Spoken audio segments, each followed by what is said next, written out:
just iPhone, we will cut you off. And we're gonna give it 1 more minute, and at 7:35.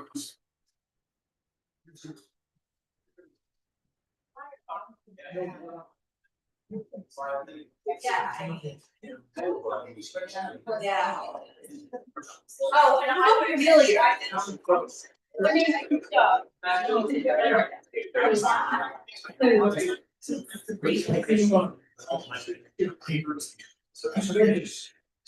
right.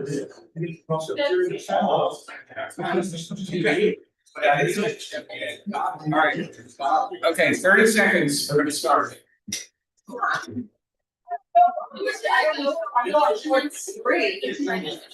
Okay, that's so much.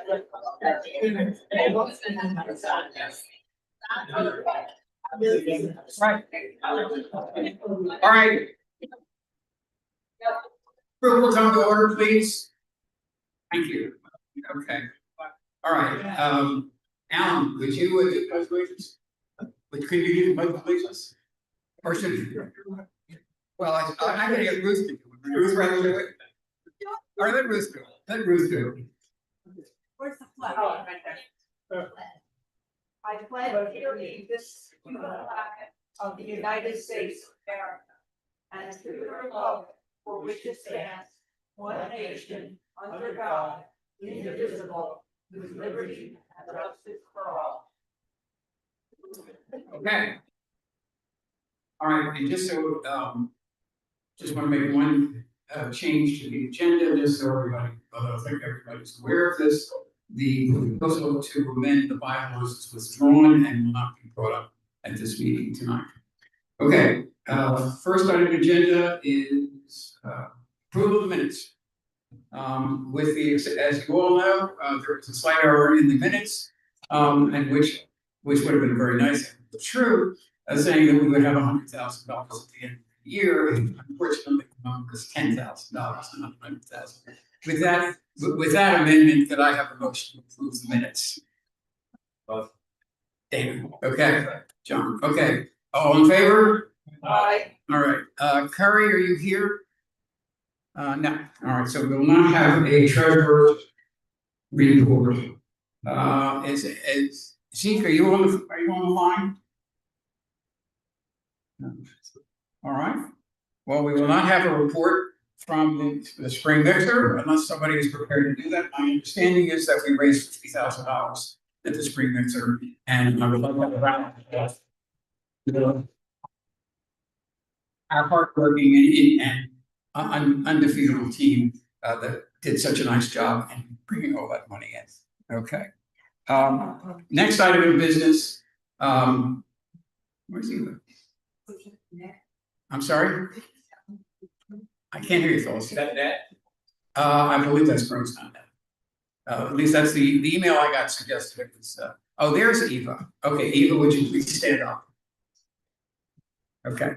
I would like you all to a round of applause for Eva Ray, who, as most of you know, is not running for re-election as our area representative to MCDC, whose service to our committee is unlimited and amazing. And I think we all, if we're all as good as she is, our committee would be a lot better. So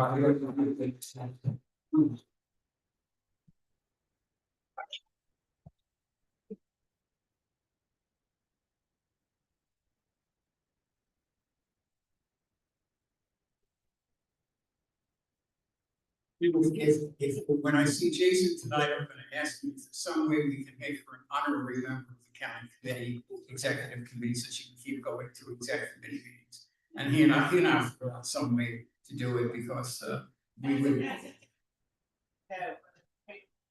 Well, I would like her to be an honorary. I'd like her to be an honorary member of committee, because who can match Eva's achievements over the years? And the answer is none of us. And all of us together don't match them. So with that, Adrian said she wants to say a few positive things, and positive is good. So Adrian, you're next. No.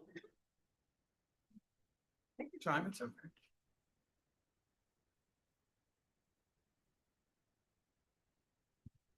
Hi, everyone, Adrian Seltzer. Like we don't know. Yeah, but still, there could be people in line who are new committee people who may be new into this. So I always like to introduce myself. I just want to say, I know this is gonna sound weird, but how proud I am of how far we have come to this point being DCLMN. I never could have imagined, like people clamoring to be part of leadership, to be included when we had to have everybody beg people to work. And for the people who don't have a position in the executive committee or on a committee to know that you can be part of a committee, you don't have to run for anything, you just say, hey, I want to be part of a committee. And that is us clamoring. That is committee people clamoring to be more than rubber stamps, which is what we were when I first became a committee person. And that's only 8 years ago. All right, I haven't been here forever. So at my first meeting as a committee person, we had no idea what was going on. All of a sudden, candidates were before us in no competitive races to vote for. I had no clue who any of these people were. Now we're inviting the people that are running to be new committee people into the process so they can find out who's running for offices and be part of making an intelligent decision. So happy. I know when I ran for MCDC rep, I had first wanted to be vice chair, and Jane Murray also wanted to be vice chair. And it was suggested that between us, we decide who should be vice chair. And we don't have that now. We have two people want to run for an office, they can run for an office. It doesn't have to be, like cherry picked. And I think that is a great democratic step forward. And so I just want to say, I know we still have 4 to go. I know we should be looking at our bylaws. Can I put a motion in that we do that after the fact, or? You could say we should be looking at our bylaws. We should always look at our bylaws. Okay. Make them better. Yes, so I make a motion. Well, don't make a motion. We have to have a vote on it. Just say. Okay, so in our next meeting, after reorganization, I will be making a motion that we create a bylaws subcommittee, so that we can, again, continue to make things more democratic, more and better for everyone, and make the Democratic Party more than the lesser of two evils. Thank you. Before we go on to the next item, I just want to follow Adrian's point and remind all of you that under the county rules, we as the Democratic Committee of Lower Merion and Yarmouth have the right to set up any subsidiary or supportive committees on any subject that we feel like. And that's clearly something that's worth thinking about at all times. Tim, could you stand up just for a sec? We have some new people, Tim, who's listening 4, right? And maybe joining us. He's a friend of Carol Shores, who's invited. Hannah, where are you? Hannah, stand up. Hannah, you're going to hear from later. And for those of you who don't know, Hannah is a Bryn Mawr College student who, on her own, decided to run for any person and figured out how to do it by herself. And we have been thrilled to have her work with us. And you're going to hear some of the amazing things that she has been doing a little bit later in the program. With that, okay. The next item in the agenda is the 148 candidates. Jason.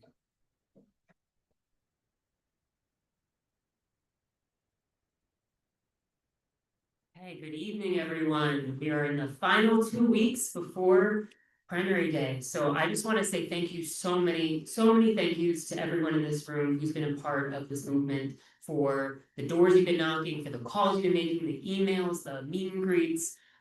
Just over the past few weeks, we've had some really great gatherings, from several in Penn Wynn. Tonight we had one at the Green Hill. Last week, Eleanor Desi had over 75 people sign up at Waverly's. We had to have 3 back-to-back meet and greets there. We've just been pounding the pavement from White Marsh, Narberth, Lower Marion, every neighborhood. So many of you are going to be involved in this final push, so thank you in advance, and thank you for all the work you do at the polls. Yeah, we have a lot more to do in this final push.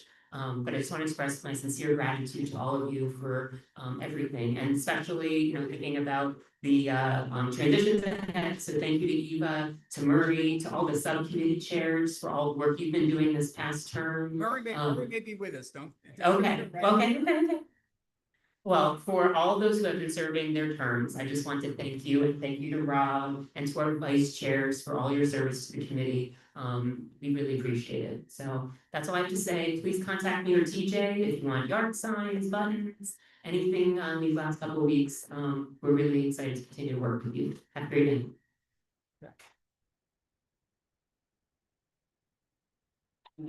I don't see any other candidates for a state committee.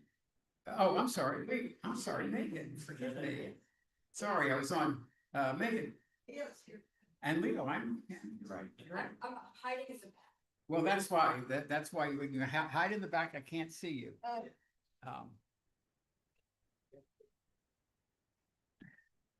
Good evening, everyone. I'm Megan Griffin-Shelley, running for state representative. As Jason said, we're in our final 2 weeks here. Really important push.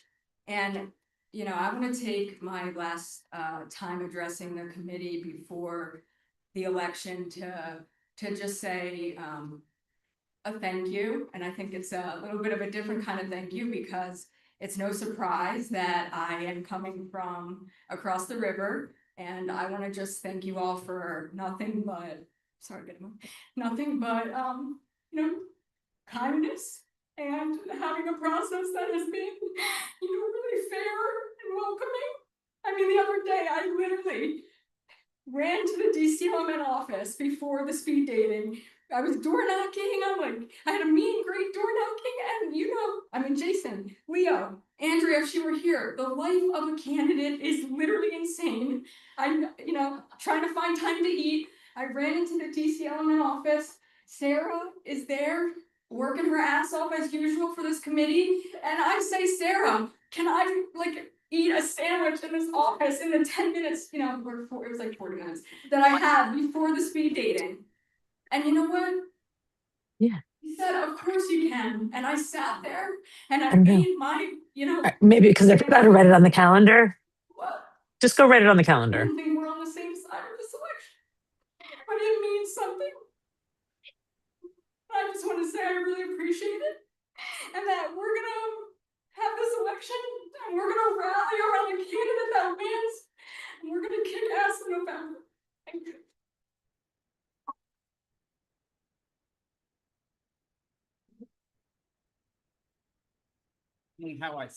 How Leo talks that, but that's Leo's problem. And thank you, Megan, that was really heartfelt. I know we all appreciate the feelings that you expressed. I'm not sure I can top that. So, I'll just go nice and simple off the top. As the other candidates have previously expressed, gratitude is going to be the theme of my brief address tonight. I'm so grateful for the process. I'm grateful for the committee. I'm grateful for all the committee people whom I'd spoke with, I'd emailed over the process over the past few weeks, the people I've seen at the doors. It really is a pleasure. Particularly, I'd shout out Sarah Adkins. I mean, this is a remarkable, it's a feat. There's a great deal of logistics, and I think Sarah really deserves a lot of kudos for the work she's done.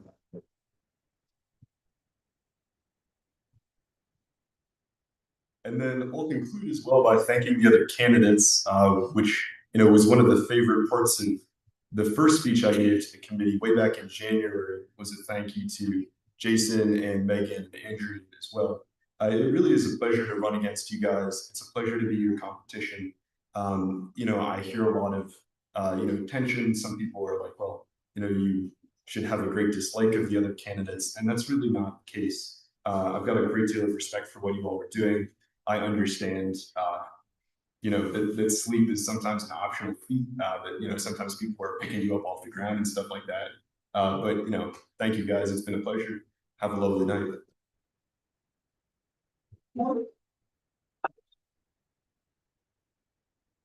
It's a little further down on the agenda, but I just wanted to make sure that I remember to do this. Don't forget that even though the state committee candidates are unopposed, they still are on the ballot, they still need to vote. And speaking of Sarah, remember that Sarah is on the ballot for state committee, and we all have to vote for her. But early, I'm excited about that. I want to. So, well, if I have to sell you in this group, then it's something wrong. That's for sure. Okay, Erin is Erin, no, Erin's not. Yeah, I'm here. Yeah. Yep. Second one from the. Oh, Erin, okay, go ahead, Erin. Great, why don't thank you. Start talking. Yeah, can you hear me? Can everyone hear me? Okay. Thank you so much for. Unmute you, please. No, she heard. I'm unmuted. Can you not hear me? We can't hear you now. Okay. Go ahead, Erin. All right. Thank you so much for having me again. It was great to be with you in person last month and spend time with you at your spring mixer and your Democracy on Tap. It was great to all the conversations that we've had. So I'm running for MCDC chair. I'm the current Area 9 leader, which is Springfield, Cheltenham, and Jenkintown. And I'm running with a slate of grassroots organizers, 2 of whom are also on the call, so I'll introduce them after I speak. But we're running because we see that people are fired up out there and they're looking for leaders who don't just cater to the donor class, but who really fight for our communities and are putting forward a bold vision that supports regular hardworking people. And we can be a model for that in Monco when we put in the time to do this kind of year-round grassroots organizing. And importantly, with a smart, long-term strategic plan grounded in knowing what has worked and hasn't worked in the past, then we will see wins across the board and have an enduring Democratic majority in the future, not just in a cycle when Republicans are deeply unpopular like this year. Because heads up, Democrats are also similarly unpopular. But in order to do that, we need to be honest about where we've fallen short. So I'm going to offer my own 5 numbers. Number 1, negative 20.4 points. That's the Democratic Party's net favorability rating across all Americans, while Trump's was higher, negative 15.5 points, according to a recent poll.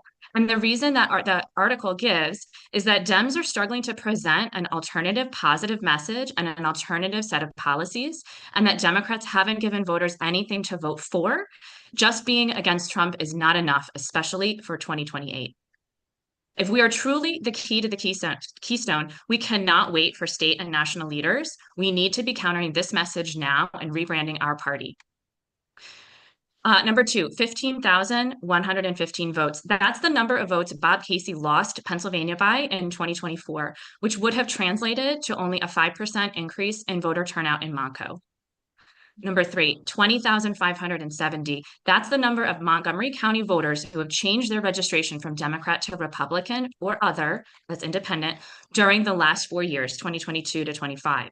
That clearly is more than the 15,000 votes that we needed to reelect Bob Casey in Pennsylvania in 2024. Number 4, $2.5 million. That's the amount raised by MCDC under Marcel's leadership 20 years ago in 2006 to 2009. Again, that's 20 years ago. Shouldn't we be bringing in more money for MCDC now that we are twice the size as we were back then, and especially when you account for inflation? Number 5, 75% of the 250 current committee person vacancies are in densely populated blue areas. With all of the activism and energy in these parts of the county, why are we having trouble recruiting committee people and volunteers in some of our areas? We really need to be honest and ask these questions and have honest conversations with our committee people and our voters. Our slate has heard again and again that we are losing people because leadership is disconnected from their concerns and they don't feel they have a meaningful voice in the party. If we want to win and keep winning, for voters and volunteers to invest in us with their time and their money, they must see a party that they trust, feel heard by, and see themselves in. New and fresh voices are not a threat. They're exactly what we need right now if we were going to meet the moment. And My Slate has a plan to get us there. We will fill every committee person spot, support year-round grassroots organizing, and meet people where they are. And above all, we will listen to our committee members who are talking to voters every day and whose insights should be shaping our strategy. Nancy Kleinberg, your own, will be leading our effort to bring in 5,000 new small and individual donors, giving an average of $20 a month, which is the cost of a Netflix subscription. That's up to $1.2 million per year in additional revenue that could go to support local committees, paid social media staff, professional marketing and branding work, and to support candidates who aren't beholden to the donor class. So please check out the details of our platform on our website. I'll put it in the chat, montcomeetsthemoment.org. And I'll turn it over to my slate. We have Jen Foster here as well as Carrie Gavon. So Jen, go ahead. Thanks, Erin. Hey, everyone. I think I met some of you at your spring mixer, so it's good to see you all again.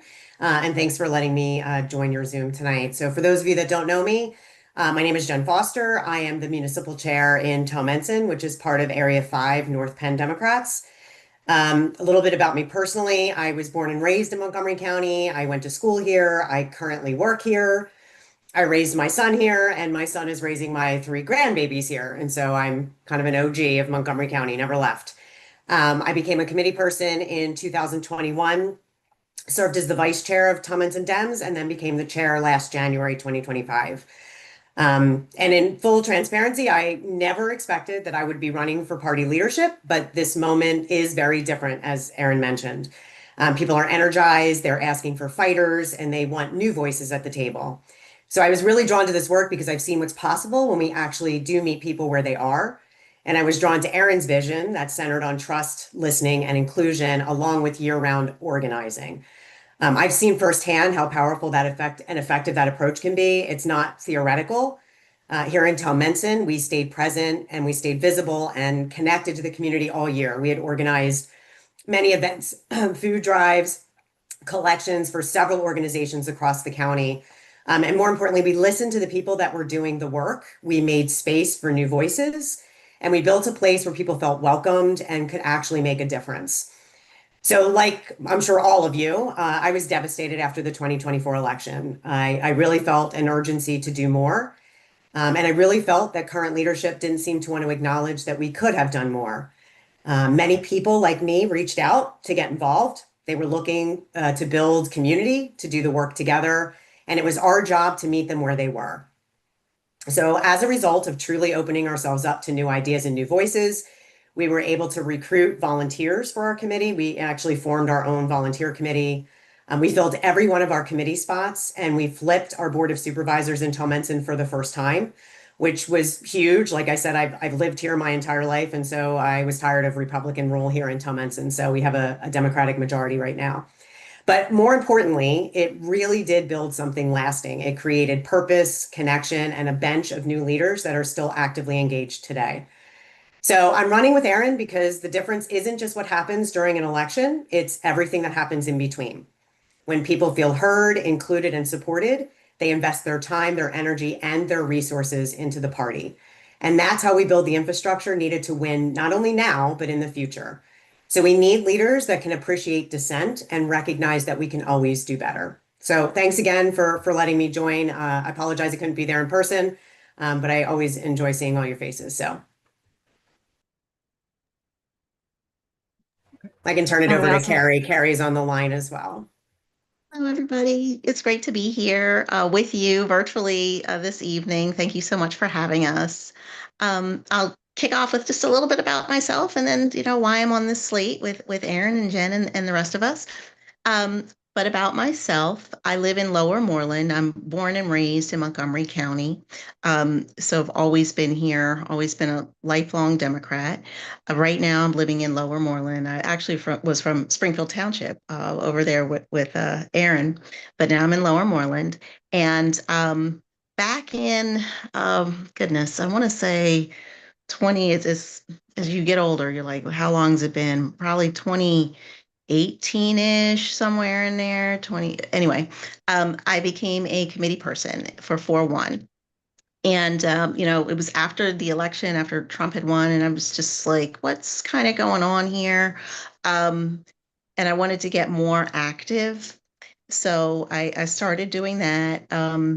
First, initially, I was the secretary of the Lower Moreland Dems, and then, eventually worked my way up.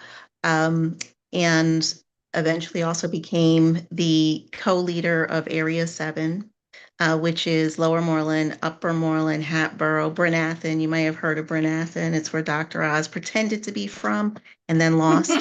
So anyway, all that. After this, Oh, right? wait, Which I think somebody, townships are, if you roll along, move along with it, I'm sorry. somebody might want to mute.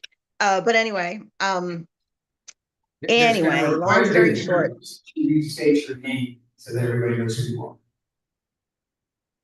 to say my name, Carrie Gavon, or are you Yes. asking somebody? Yes. Oh. In the room, people couldn't hear your name. I want you to restate it, please. Okay, sure. Carrie Gavon. Is that cool? And a lot of people have mispronounced my last name, so going by Carrie is absolutely fine. Anyway, Aaron's vision is amazing.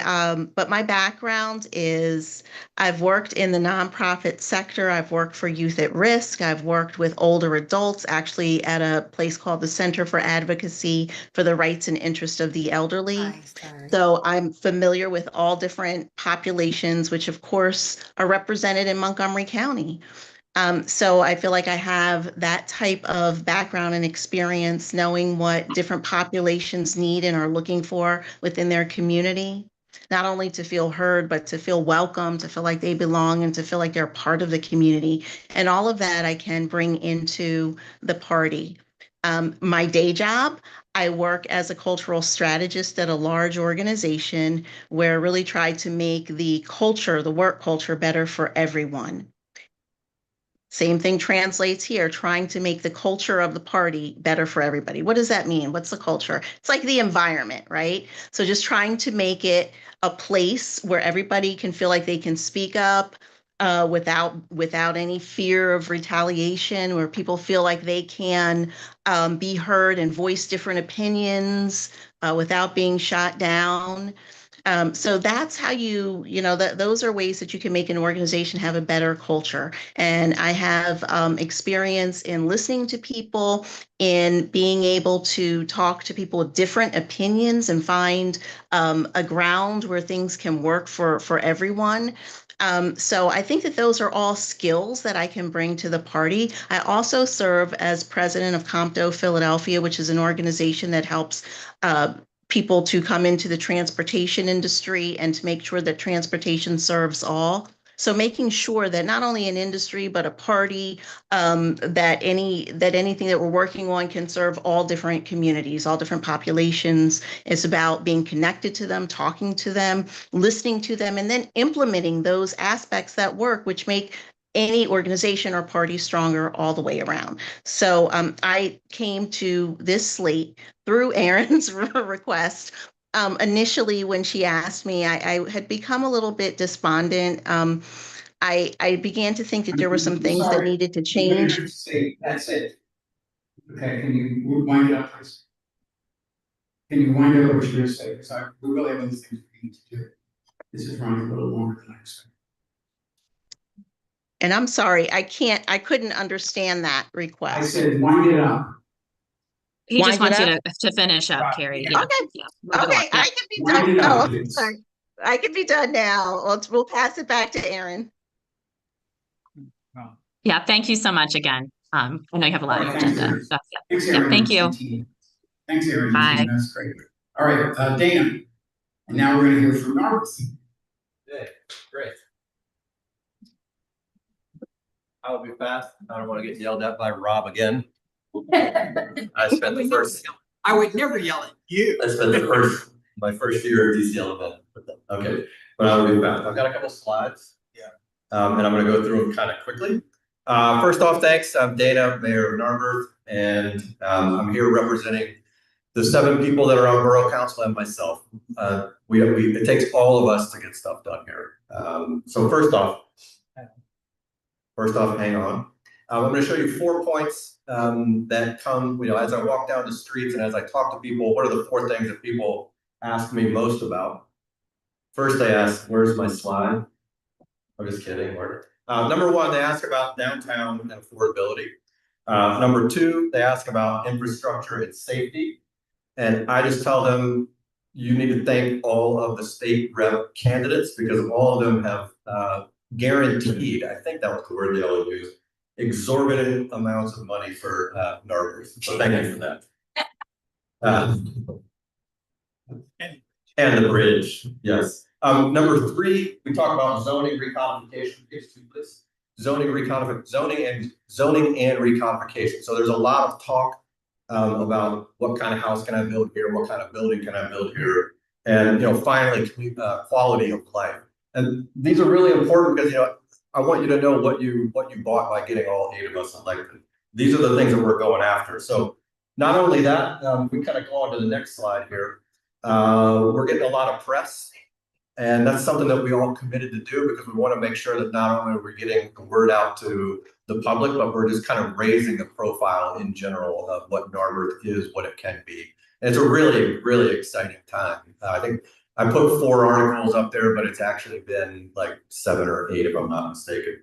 We've got the 3 new businesses, 2 of which are restaurants, and they're amazing. Let me know if you like it and try them. So we put together this agenda on the next page here.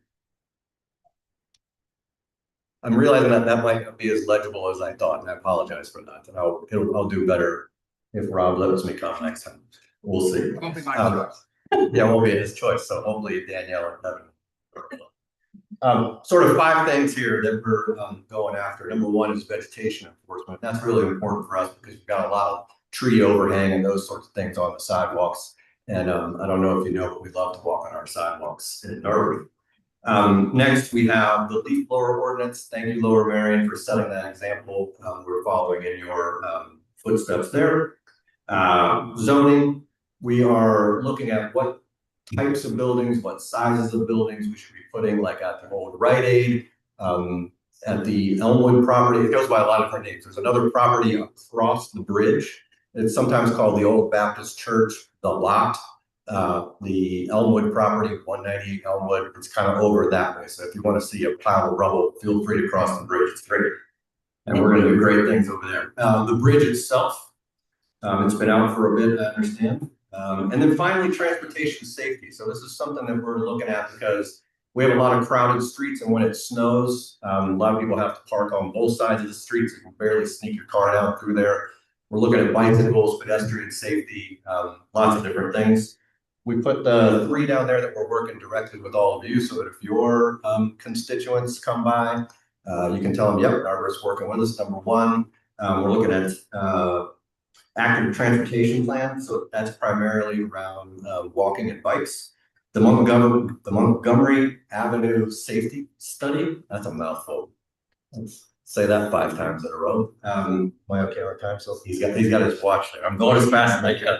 Montgomery Avenue Safety Study. You have a lot to cover that I think is of importance to all of us. Oh, So wonderful. Okay, that's an endorsement. That's pretty good. Thank you, Rob. And then finally, the skate park. We're in a negotiation with the Lower Marion team about refurbing the skate park. They want a bigger slot. We only have so much spots, so we're going to see what we can do there.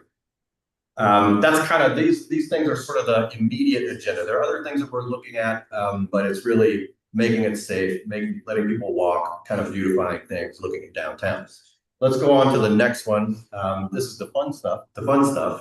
So if you're familiar with the group Narberth Online, they have basically a monthly cadence of wonderful things we can do. And then we have this really one big column in the middle because we have the summer concert series we invite you all to. So these are the fun things that make Narberth what it is. And then in the fall, I would welcome all of you to come to the Music and Arts Festival, the Witches of Narberth, Halloween, etc. We do stuff every month, really. And we're always looking for volunteers. And since we have so many volunteers here, we welcome you there. Last slide, just a couple of key dates. What I would tell you here is that a lot of these dates are, they can change because we have a fluid agenda, but I wanted to draw your attention to a couple of things that you may be interested in and may make the news. And again, your constituents may ask about it. On the top right, we're looking at ordinance 1071 related to vegetation. We don't expect a lot of feedback on that, but you know, when you cut trees and plants, people have things to say. Down below that, 18th, we're looking at that's when our zoning recodification is coming in. So we're taking all the zoning we have and kind of making it into one nice clean document. If you've ever seen it, it's I don't know why, but I read it on a plane flight back. It was 183 pages of stuff. If you're having trouble sleeping, I'll forward it to you. And then the other two dates I'll draw your attention to are July 16th, kind of that will be all wrapped up. And then September 1 to October 1, I think that's the first time we'll start to hear from the small business community and our neighbors about sort of a, you know, thing we're following your footsteps around the leaf blowers. So that's where 1 month, all 1 month where we have gas leaf blowers banned. We'll see how it goes. So that's Norbert in a nutshell. If there are any questions or comments, let me know. Thanks for the time.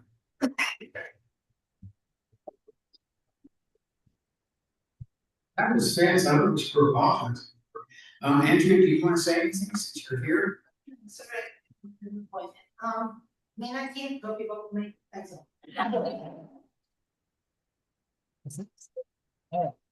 Next, we're going to have a real treat. We're going to hear from Casey on how to run election.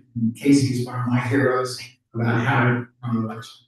As I say to you, remember I say this to him every time. If we don't, if his division isn't working, then none of us. So with that, Casey.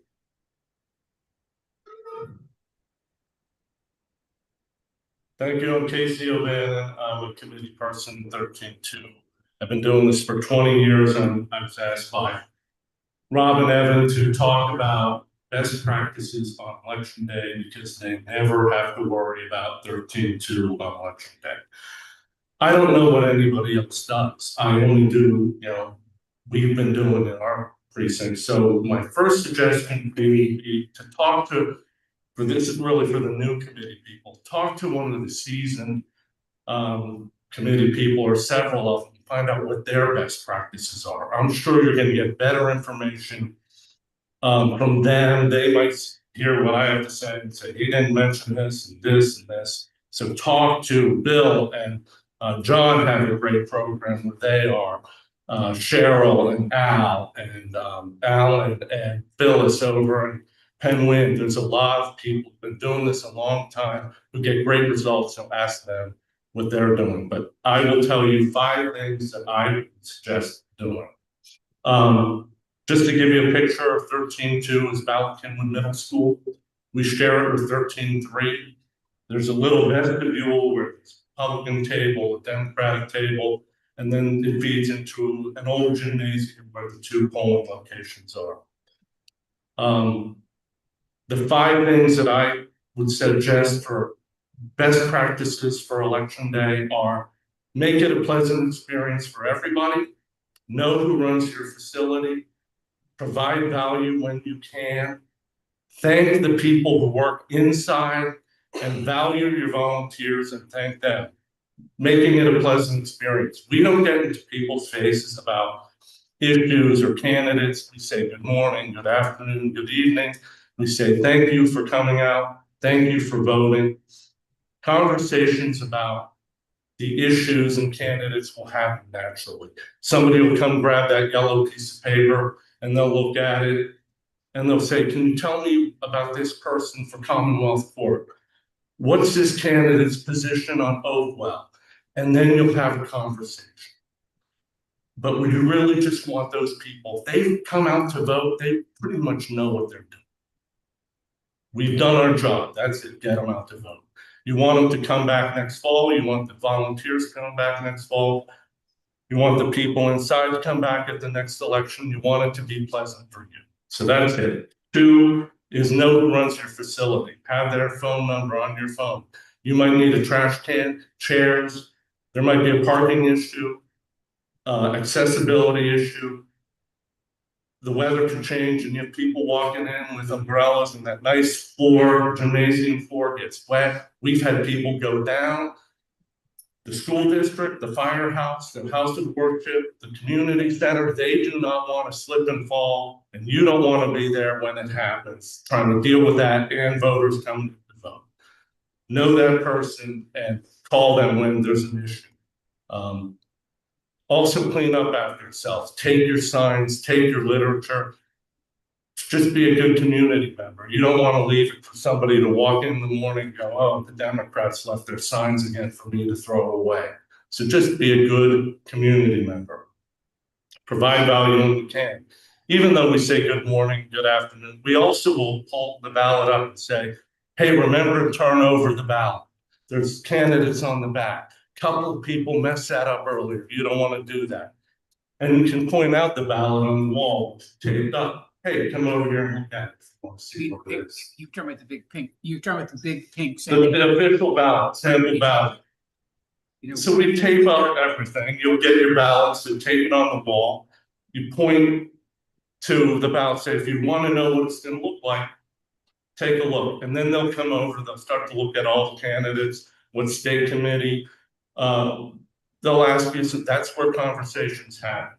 One of the things David Dormont mentioned a few years ago, if there's a ballot question, somebody's coming in, you might say, hey, are you aware of the ballot question? Oh, no. They know they're coming in to vote for senator or governor or whatever, but that's a way to start conversation. When you have two precincts like we do, try and do a little triage if you can on the voters as they come in so that they don't go to the wrong precinct. That can mess up the day for the people inside, or somebody, maybe they stand in line, 5 or 6 voters, they get up there, they give their name, their name's not in the book. Just try, and you'll know after you've been doing it for a while, this person doesn't look familiar or comfortable here. They might have their voter registration card in their hand, their ID. They're looking around. Hey, have you voted here before? I have a list of all of the roads in 13-2. I said, what street do you live on? Montgomery Avenue. Oh, I know you're voting in 13-3. Oh, General Lafayette. Oh, you're voting in 13-2. You're just providing value and helping people. We have people bring dogs, and sometimes they can go in and vote with their dog, and sometimes their dog is not even allowed on the property. Depends on what time of the day it becomes crazy. I'll go out and say, I'll hold your dog. Took a 15-minute walk to come here to vote. I'll hold your dog and come in and vote. Whatever you can to provide value. Thank the inside workers. I only started doing this about 10 years ago, but their day has been longer than mine. I get there about 6:45 in the morning, leave at about 8:15 at night. And they've had machine issues. They've had people screw up ballots. They've had people show up that don't belong there. I go in at the end of the day and I walk around and I say, thank you, thank you, thank you, thank you, because I really do appreciate it. I want them to come back in the fall, and I think it provides some value to them. Also, and this is, I think, most important, if not having a pleasant experience, value your volunteers. If you do it as long as I've been doing it, a long time, the people who you have as volunteers now will not be your volunteers in 20 years.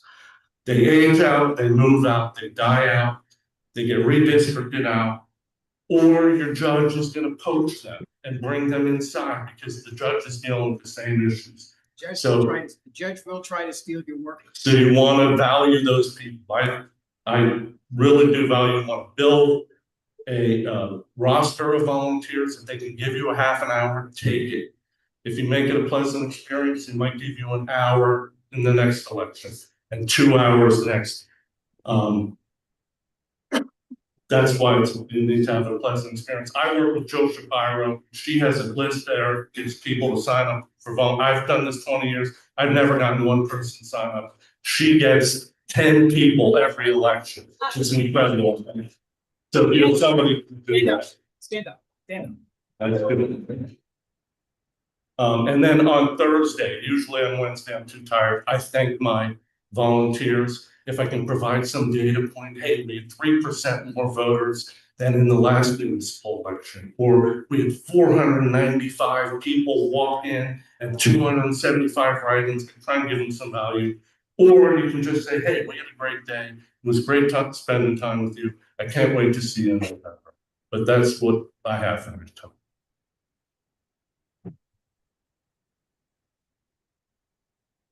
No, as you all know, I've been doing this very much longer than Casey, and I just wanted to add a couple of quick things that I think are important that he touched on. One of them is suck up to your election board.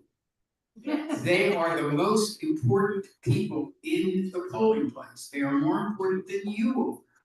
The voters have to get their vote cast. Now, of course, obviously, I'm talking about mail. And of course, and Adrian may want to say a word or two after I'm done about the poll book and how the new procedures that are going to confuse everybody in terms of when you go in to vote, because you're not going to be able to sign your name on a piece of paper like we used to. There's going to be a whole different procedure. Adrian talked about it last time. Maybe when I'm done, we can talk a little bit about it again. I always buy food for my election, but Gilda Framer, for example, buys her board lunch and dinner. And I try to do that, although they always say no, and then they wind up doing something else. But whatever it takes to make them happy and comfortable, it's your job to do it. And I cannot emphasize the importance of having a happy election. A happy election board will help you and make your life easier. So I just wanted to comment on that. Two more quick things that I wanted to mention. Yes, Hannah. Oh, yeah, thanks. I'm sorry. Linda, go ahead. Unmute and go ahead. Hey, everybody. I've had a couple questions from some newer committee people lately that about how to manage. We're likely to have a lot of candidate representatives at our polls, and it can be a little confusing for the voters. And I was asked how I would address that situation. So if it's all right with you, Paul, I'd like to, Robert, sorry, I'd like to just talk for a minute about that. So the first thing to remember is that we're all on the same team. So my outreach is to the other people who are representing Democratic candidates to introduce myself. We're in an unendorsed situation in the 148th. So there is likely to be quite a bit of candidate representation at the polls. I always try really hard to, I don't try hard. I insist that I myself only speak positively about the candidates that I support. And I ask those representatives to do the same, to keep it positive, to talk about the good qualities of their candidate and why they're the best person for the job. We don't want to do the job of the Republicans for them because we will be running against them in just a few months. I think that's really important. The other thing I always try to remember myself when I'm standing in front of voters is that I'm representing the whole committee, and my actions reflect on the whole committee. Just very briefly say, when I first moved here, there was a Republican running for school board who was observed yelling at a candidate at a poll, and 8 years later, that is what I remember about this individual, is that she was very aggressive toward the voters. Sometimes it's really hard. There are conflicts. In my polling places, I have experienced conflicts with the Republicans. If you are not sure what to do, call your vice chair, call the chair, call the boiler room at MCDC to get advice. I've been very lucky, and I think Casey's done a good job. We have constables in a lot of our polling places. The constables have a role to play if there's conflict outside the polls. Voters get really aggravated when they have to run a gauntlet. They get really, really upset when they observe conflict among the outside cover. So, it's a really fun day. You get to meet your neighbors. Stay classy out there is what I would say. And if you're not sure what to do, step back and call for advice. Thank you for the time. Bill Leopold. Yeah, Bill Leopold wants to say something. Yeah, just want to emphasize something. I had a very experienced Democrat last night ask me, Bill, why isn't there an endorsement for the state rep? And I, on the spot, had to come up with a half a minute elevator speech because this will come up. It's a contested race for don't you people choose candidates? And a lot of people don't understand that. So I simply answered that all of the committee people throughout that legislative district vote at a county convention. No one got enough votes to get the endorsement. Therefore, as committee people, we're free to choose whomever we wish. And my particular candidate is for these reasons. So it will come up, be prepared with a very quick, succinct answer. The question was almost a challenge, like, why don't you people, your job is to endorse? I said, no, our job is to vote. And if someone achieves enough votes from elected committeemen, endorse. Otherwise, we're free to give our opinion. So I think it's just good to have that in one's head as voters approach. So I'm going to mention two other things to you, and then I'm going to ask Adrian to talk again about the poll books, because I think you can't talk about that enough, in my view. Okay, there are two documents that I will be forwarding to all of you very soon. The first one is David Dormont. David, would you please stand up just so I can acknowledge you. David put together this poll watcher training PowerPoint, which they gave last night for 144 people across the county. I will be forwarding that to all of you sometime next day or so. The second document, which I will also be forwarding, is a statement document that the state prepared called Guidance on Rules that Affect the Polling Place Average, which may or may not be useful depending on the situation. I'll be forwarding both of those documents in the next day or two. With that, Adrian, can you talk further about the poll for a minute?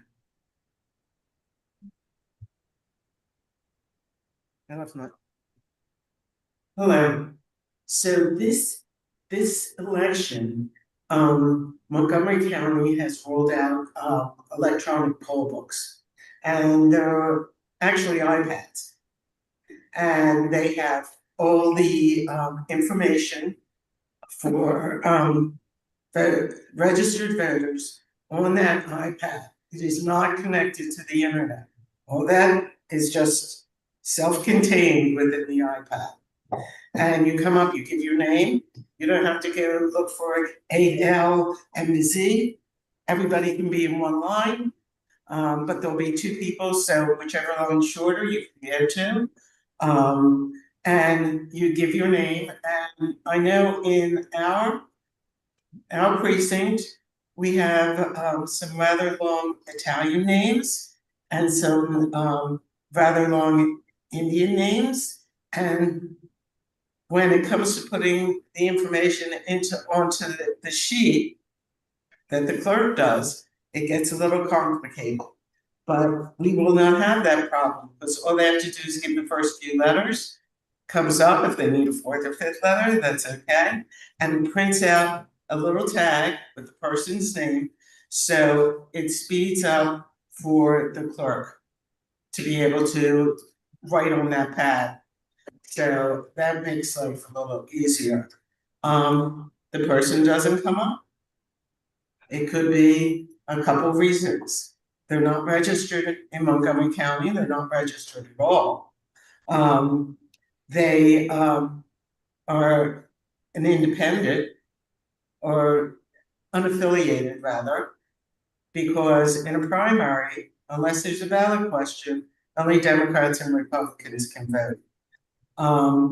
If their name comes up and it's grayed out, then we know they're in the wrong precinct, and it gives directions to that precinct. It's really cool. It's the form, the pad. I mean, let me just clarify that question. Are you saying that if the person shows up with this long division, the iPad will say your division is such and such, and that's where, and this is where you go? Yeah, Well, I want to sure everybody heard that, because I think it's really important, because I can't tell you how many times that problem happens, election day. Yeah. So, their name will be grayed out, so it won't come up looking like they're registered there. It'll say, what their precinct is and where they should go, and the, polling location. I am not only a committee person, but I'm a judge of elections. So I get to give you these kind of updates. Yes, be nice to your poll workers. We appreciate them. We appreciate you guys when we're working that day. And I know in our area, they appreciate us. I will make one plea. Get to know, like, at least your judge of elections. In the polling location that we are, 8-2 and 8-3, we have to set up, the workers have to set up the polling location. So we're moving 6 and 8 foot tables by ourselves. So if you want to reach out to your judge of elections, and let them know you're available to help, that's appreciated too. So, thank you. And I provide food for my state. Right. Did I take? Yeah, you just, there we go. Put it in. Put it in your pocket. Okay. Anyway, I don't, this is really only a minor point for those of us in the 12th ward, but our division 12-3 is to Marion School, and the changes in our thoughts. Yes, absolutely. I think that way the people on Zoom can hear it, so I think that's a good idea.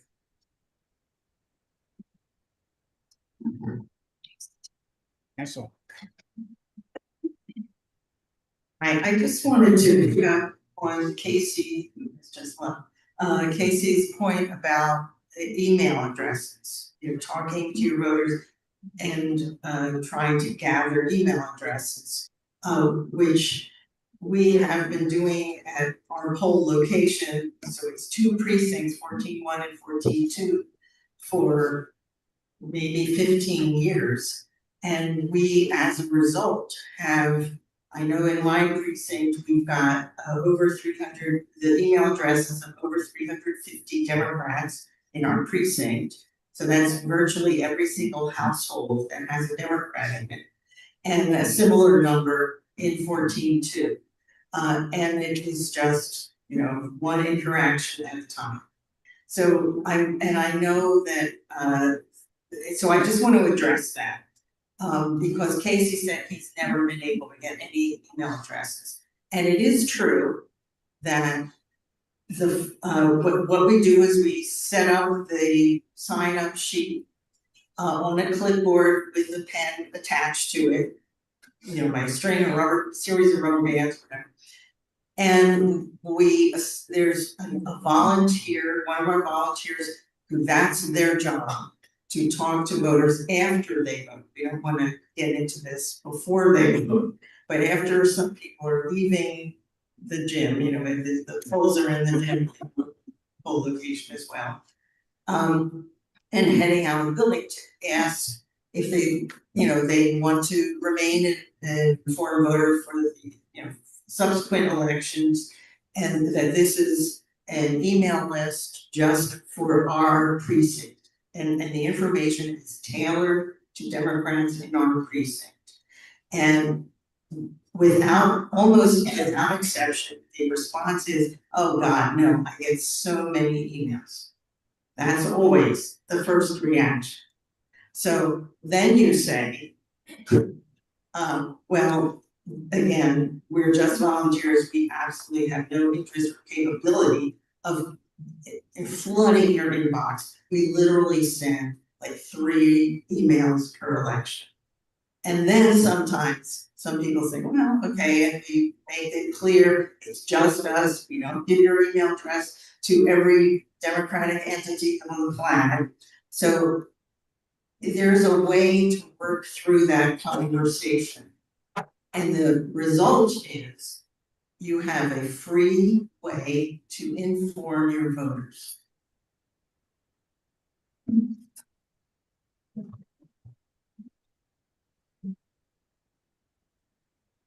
You can never do enough work in this job. That's really the truth. And get more volunteers. That's right. And I think Casey and Phyllis have made that point, extremely well. And hopefully that'll be a lesson to a close. With that, we have one more candidate to hear from, and that is our legendary county chairman, the Honorable Jason Zells.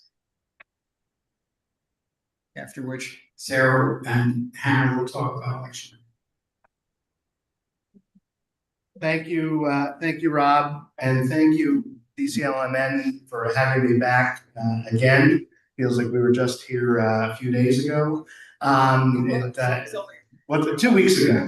It was always good to be with you. So I wanted tonight to take and put into context some of the work that we've accomplished together, so the results we've accomplished together, and show you the progress that we're making on them already in this year's elections. So, the first thing I talk about is the deciding seat for the State House Democratic majority to be elected right here in Montgomery County by electing Representative Melissa Serrato back in 2022. We know how to win close elections, close decisive elections. Two, the 13 boards that we flipped last year, townships and boroughs, number of them in Western Montgomery County in that critical state Senate race. Chris Thomas is running in the 24th State Senate District, and a number of them in the eastern part of the county where we're going to elect Bob Harvey to Congress, places like Horsham and Hatfield. And in the 4 years since I've been chair, we've raised over $2 million to do a lot of this building, support our local candidates, get out the vote, increase our mail-in ballot numbers, etc. So a few updates again as to where we are now and heading into the general election. First of all, Bob, Ron touched on it, the voter protection work that we're doing. We had 144 folks online last night. David moderated and put the David Dorman presentation together. We also have the sheriff's office, and there's a lot of concern about what may happen at the polls, who the president may send, how to keep people safe. The state party's voter protection folks, as well as voter services, we're all on hand. So far, the feedback on that has been good, and hopefully the materials will be helpful as well. I'm not sure if Adrian shared the update from our executive committee meeting. We're proactively working with the county voter services on a new initiative. This is invisible to a lot of folks, but every year about 1,000 mail-in ballots in Montgomery County alone don't get counted because there are curing issues. And we have enough data now that there are best practices for how to get these ballots cured, whether they're missing one of the envelopes, they're not signed. Allegheny County, Delaware County, and Dauphin County.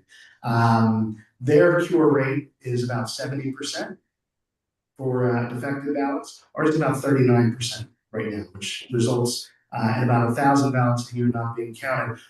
We brought this issue to voter services. They were very responsive and looking to hopefully implement some of these best practices heading into this critical election where some of these races could be decided by a handful of votes. Again, going back, the majority in the State House of Representatives was determined by 63 votes here in Montgomery County. So that's one thing we're working on voter protection front. I want to give folks updates on the, because I know this committee is sophisticated enough to zoom out to put it all into context. The Bob Harvey congressional campaign. really in the past 2 weeks, has risen to the top of folks' radars. I don't know if you saw in the Inquirer, but the House Majority PAC is going to invest $13 million in that race. A national group called Swing Left, which works with targeted congressional races, is coming into Montgomery and Bucks counties. They're gonna bring volunteers in from the region. They're also going to assist us with deep canvassing and share all their data with us, not just for the Harvey campaign, but so that we can use going forward in some of these marginal communities. And then this week, Bob Harvey was named to the Red to Blue list, which is the top tier cream of the crop congressional campaigns on the Democratic side nationally. I think we all know that this is the toughest of the four to win in Pennsylvania, but it is quickly emerging as a very competitive race. And one side of Brian Fitzpatrick acknowledging that he's in trouble. He's already sending negative mail to Democrats about Bob Harvey in the primary. The other race, which is critical for Pennsylvania coming out of Montgomery County, is the state Senate race that I talked about, where Chris Thomas is running. His campaign, with the help of a lot of the folks that we mobilized over these past 2 years and the local elections last year, has already knocked on over 10,000 groups, and they're doing several hundred a week. And I mentioned last week that Senator Hughes is doing a fundraiser with us for Chris's campaign next week, where if we raise $50,000 collectively, he's going to match it. We're on track to exceed that. So next week, we'll have, with Senator Hughes, raised over $100,000 in this really critical race. We are heading into the fall with an early start and a head of steam. And I look forward to continuing to work with all of you to celebrate big victories in November.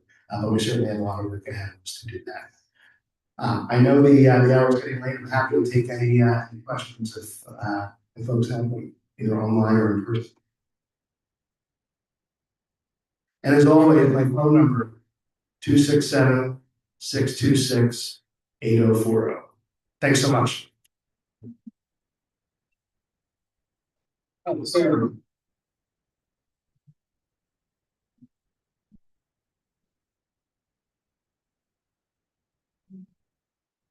Okay, as usual, lots of info, we'll go fast, we'll email you afterwards an update. We have 2 weekends left of canvassing. Please, if you requested your precinct, it is time to knock those doors ASAP. We are behind in our door knocking.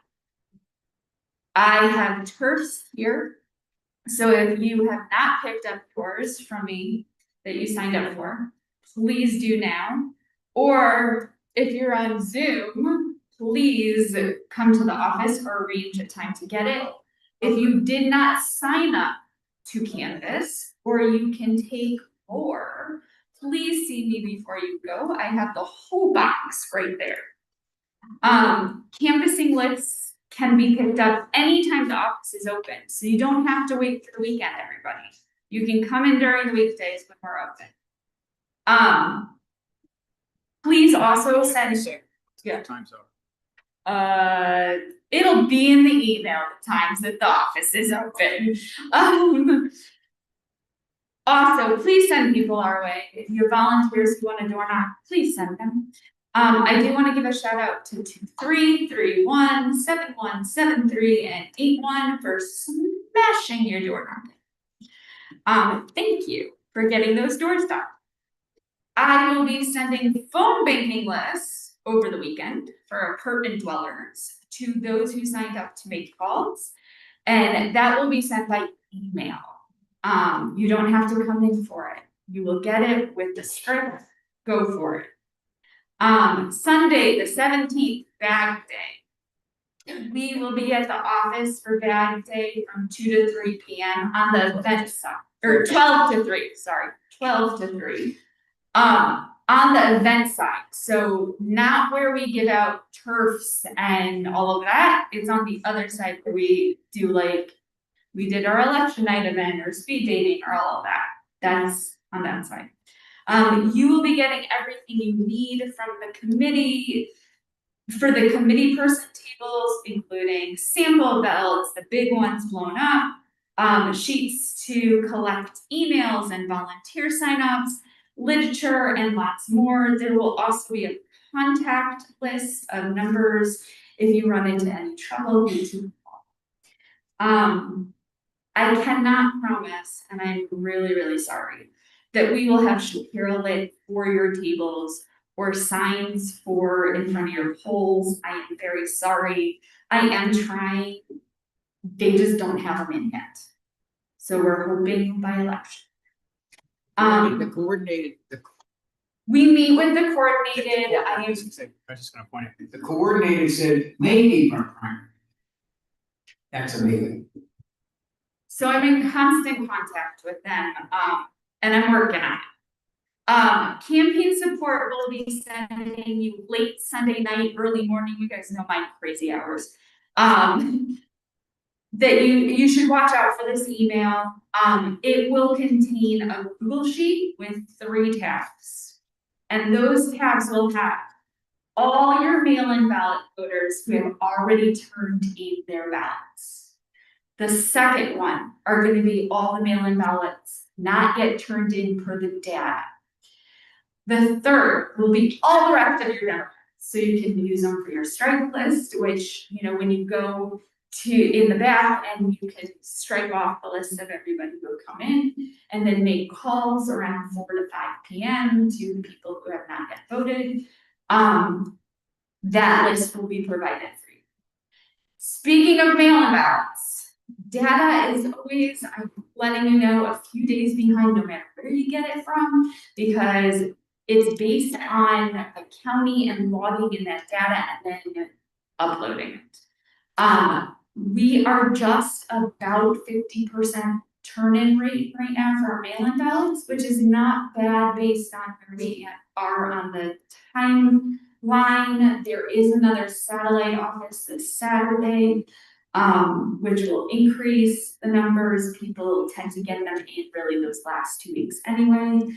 This is good. So we do have those 2 weeks to chase those mail-in ballots.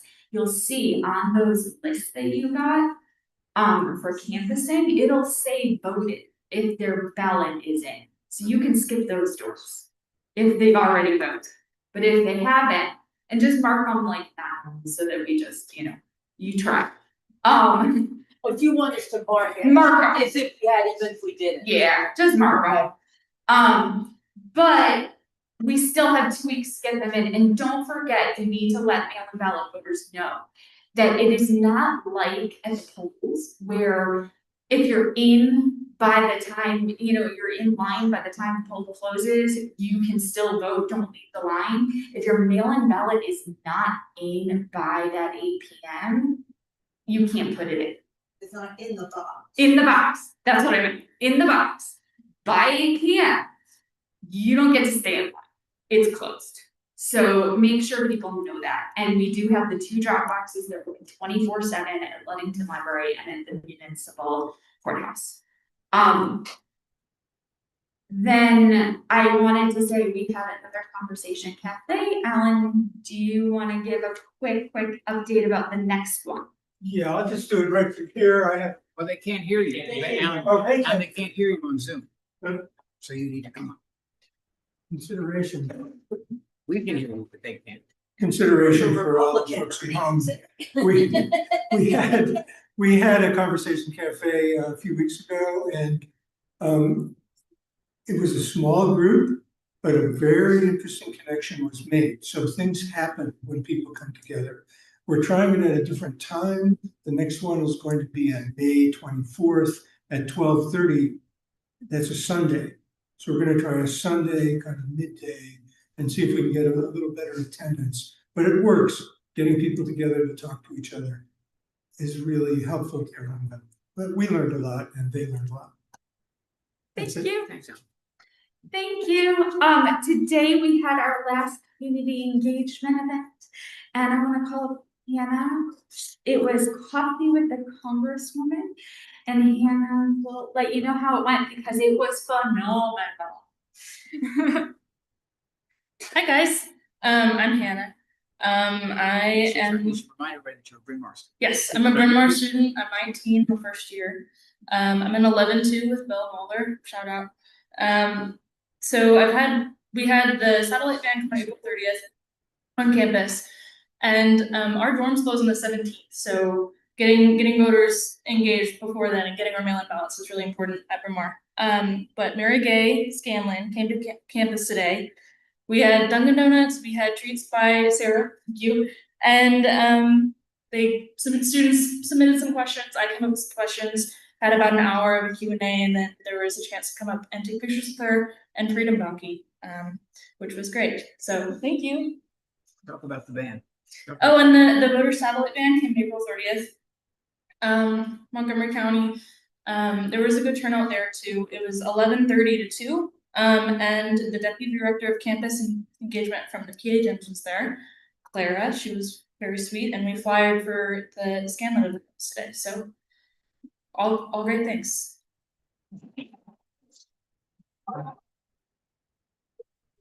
I would say about 30 to 40 students.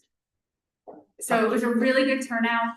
They got a chance to talk to Scanlon one-on-one. They also got to hear her amazing answers. They talked about the SAVE Act and foster programs and some other legislation that she is working on.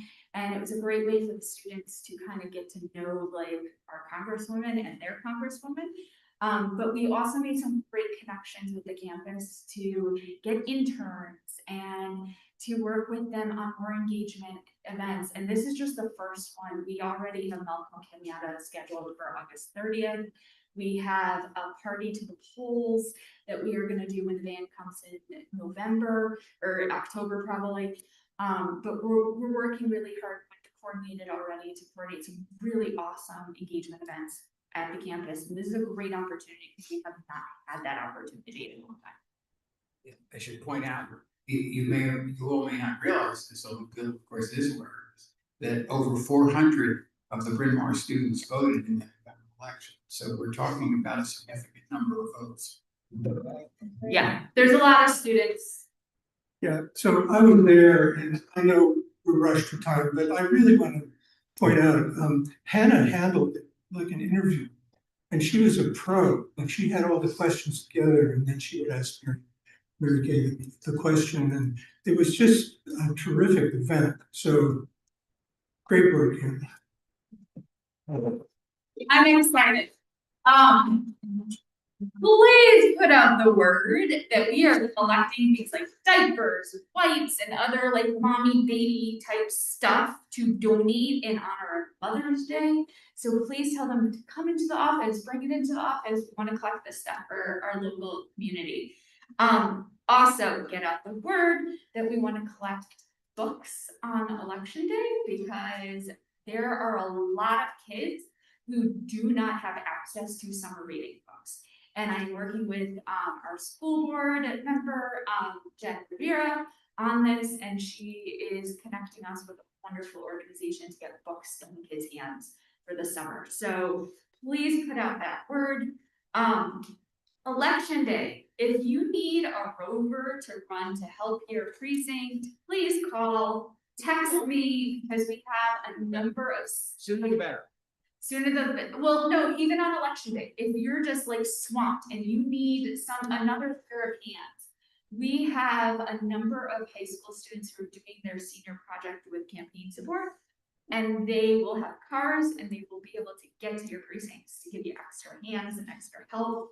So text me. I have other, I have some high schoolers who are extra hands as well, who intern with us, who want to be helpful that way.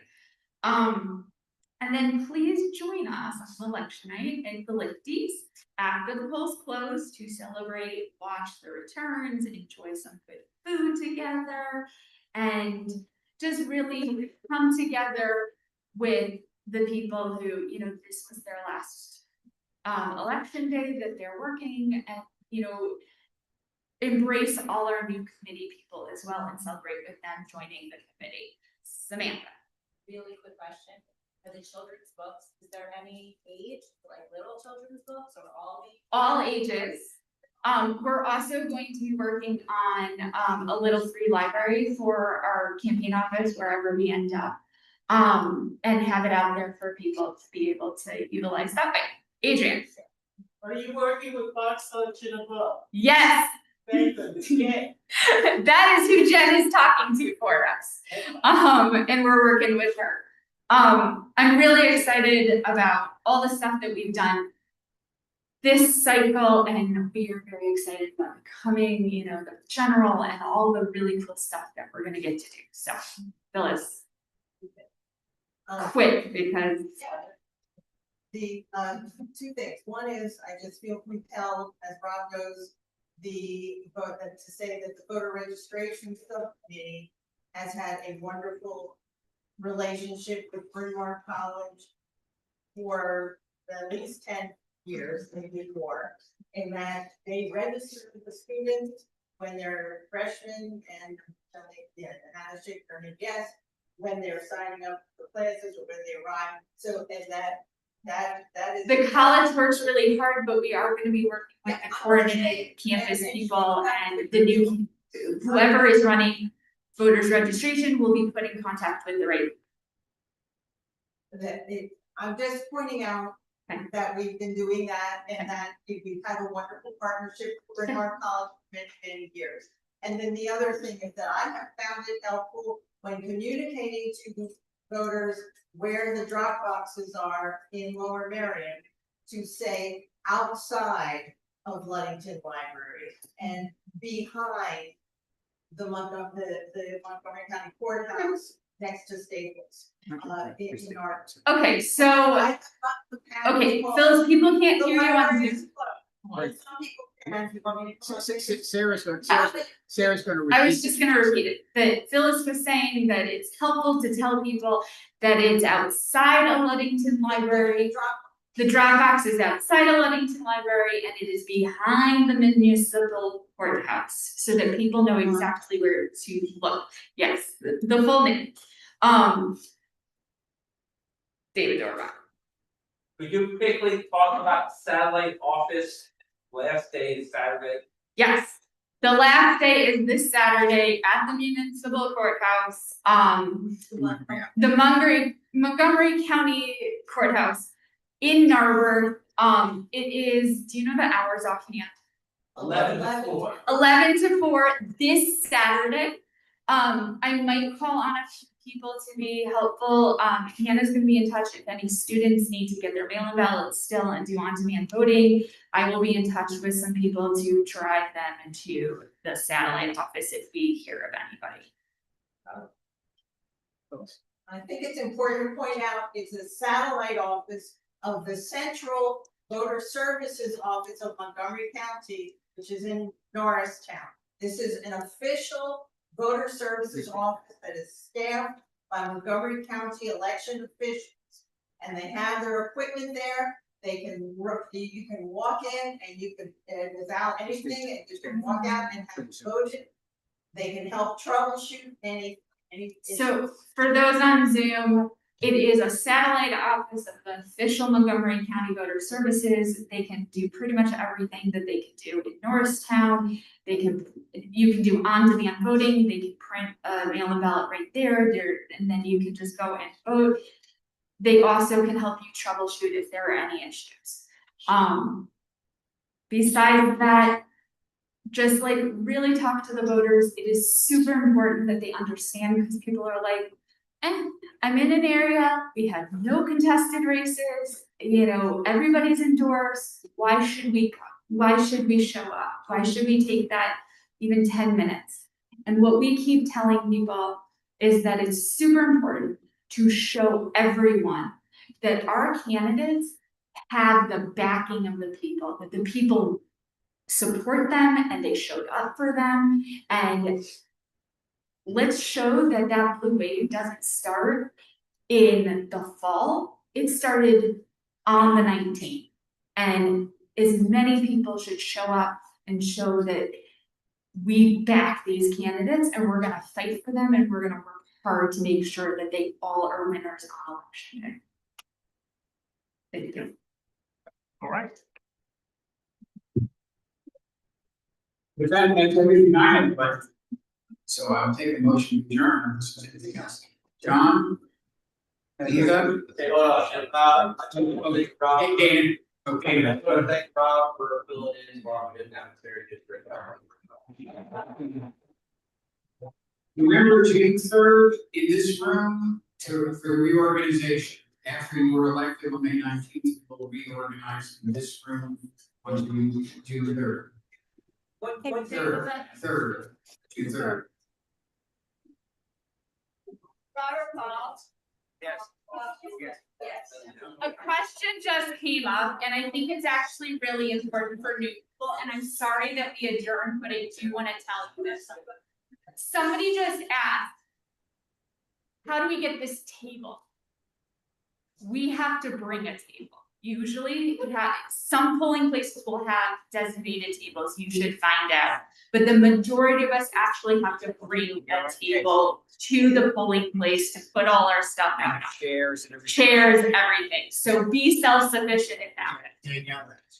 Hey, Rob, sorry, is there any other business? No, Question? we're done. We're done. Oh, I'll ask about other business. Okay, all right. Well, unless there's another, unless you have something. Just really quickly, I just wanted to make just wanted to say to the committee that. Wait, just a second. Sorry, I thought that you would say any other business and I was raising my hand. I just wanted to say to the committee really quickly, we are looking actively for a new office space, ideally in Ardmore. And if anybody has any leads of commercial businesses or office space that they're aware of, or is interested in being engaged in the project of looking for an office and being part of that with us, we would love, Evan and I, if you could reach out to us directly and let us know. But we just wanted to put that out there for anyone who might be interested in helping. Okay, thanks, Danielle. That's it. Okay, guys. All right. Good night, everybody.